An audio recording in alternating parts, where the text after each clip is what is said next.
Okay, 1.3. Let's see what you've got hidden in the miscellaneous section. Are you ready? Because the release date for Terraria 1.3 is just tomorrow. At 1 p.m., I've heard. Eastern Standard Time, for those of you wondering. So 12 p.m. here. But enough of that. Let's see what else. In the miscellaneous section, platforms now stacked to 999. Nice. A new friendly NPC, the tax collector, will join you if rescued. I'm sort of questioning his purpose. You can now revert platforms back to their original materials via crafting, kind of like they do with walls. I don't know if they do it for PC, but it's done on console.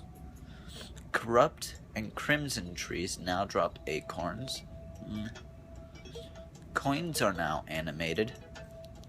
You can now automatically break stone piles when trying to place things on them. Okay. There are now visible cracks shown on solid blocks and trees when they have been hit. You can now mouse over signs to read them versus having to click on them. Revamped liquid networking code to be much less laggy in multiplayer. Pots will now drop more money based on the type of pot. Nice. Pots will now drop an additional 10% more money for every boss and invasion you defeat. That is really cool. Living Wood chest will now always contain Living Wood wand and Leaf wand. You no longer take fall damage while on Bunny Mount. Well, you shouldn't in the first place. Copper, iron, silver, and gold have all been given new ore textures. The axe has a 1 in 50 chance to drop from Plantera, down from 1 in 200. Now, that is really cool actually, because I've been wanting the axe. Now I can get it. Voodoo demons now spawn more often. Golden critters now have a chance to spawn. Event enemies now run away when the event is over. That's actually really cool because I don't honestly like them. NPCs now only load their textures when they get in screen range.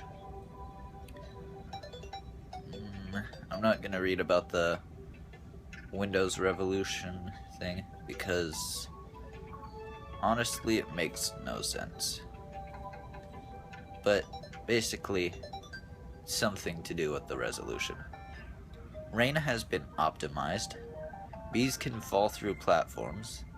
Smart wall is now properly blocked by doors even if they are open. Undead miners now have a chance to drop mining helmets. That's if you're looking underground and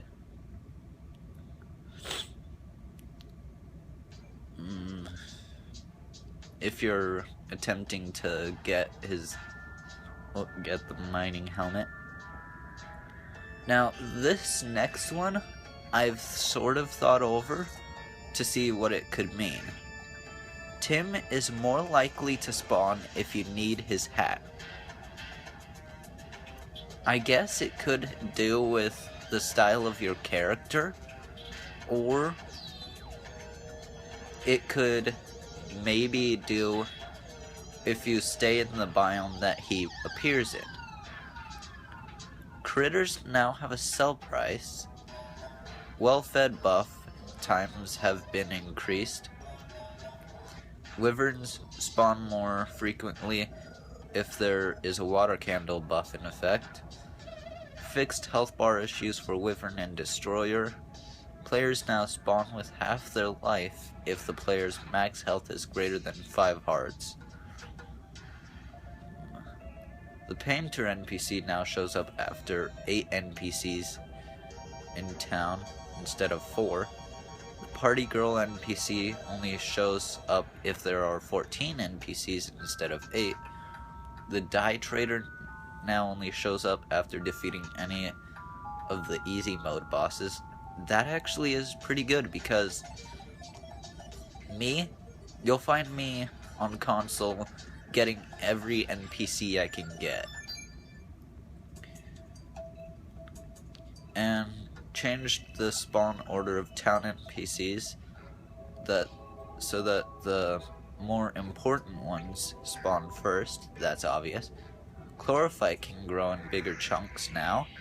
Life Fruit can spawn closer together now. Those two are very good. Slime King can now move through platforms. Nice. Improved summoning minion attack AI. Unicorns are more likely to spawn if a water candle is in effect. Some underworld drops are now a little more common.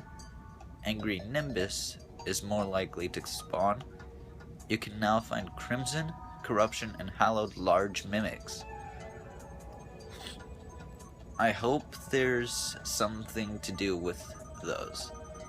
Spiders can now move through platforms. You can no longer grapple while frozen. Sky Quest fish can no longer be found on the surface. Reduced the number of water tiles needed to fish successfully in the sky. Hornets and walkers will no longer shoot at you while stealth. Underground houses have been redesigned. Nice. Coin portals have a chance to spawn after breaking pots. Yeah, don't mind if I sound like I've got allergies. A, I literally just woke up, and B, allergies. Should get better. Blink root growth has been slowed down. Daybloom growth has been sped up. It now takes longer for growth. It now takes longer for weeds to grow in clay pots. Meteorites spawn in larger chunks.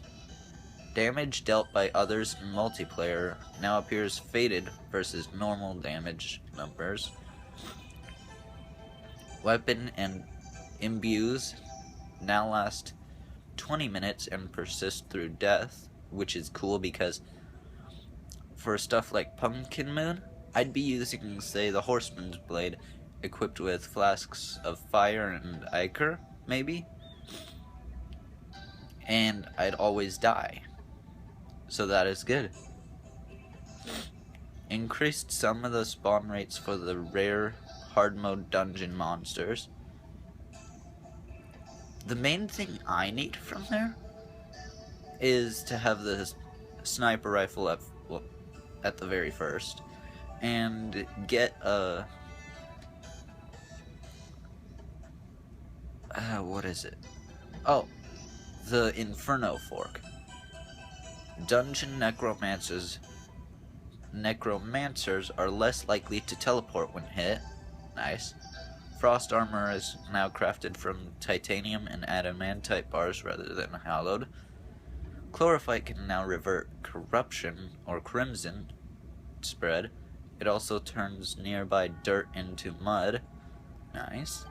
Equipment slots now display a picture of the slot purpose. Duke Fish Run now enrages when you leave the ocean. Oh, kinda like Plantera. The underground jungle is her domain. So yeah.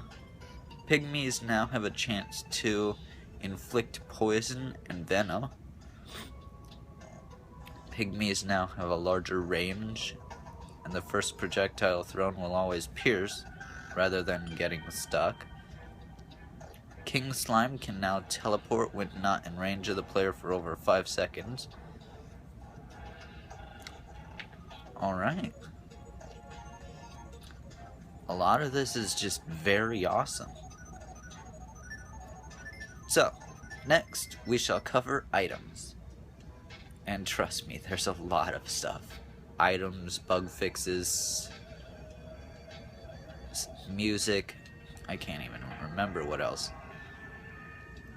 But see you for now, Descendants. I hope you're ready for this. Ciao.